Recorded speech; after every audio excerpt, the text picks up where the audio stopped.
1 2 3 4 5 6 7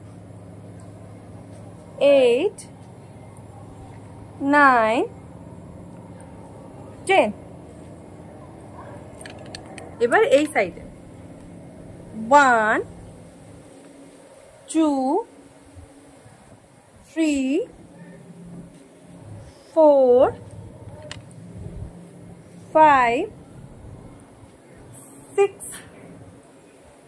7 8 9 10 এই যে আমি এইভাবে ব্যায়ামটা করছি তাতে যে আমি যে এই পোরশনে যে ব্যাকটা করছি তাতে আমাদের এই পোরশনটাতে একটা টান পড়ছে।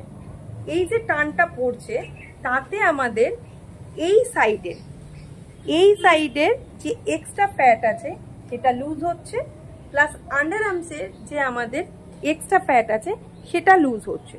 ঠিক এইভাবেই আপনাকে দু সাইডে করতে হবে 5 সেট করে 20 বার। এটা যদি আপনারা প্রতিনিয়ত করতে পারেন তাহলে আপনাদের ঠিক 15 দিনের মধ্যেই আপনাদের এই ফ্যাটটা লুজ হয়ে যাবে।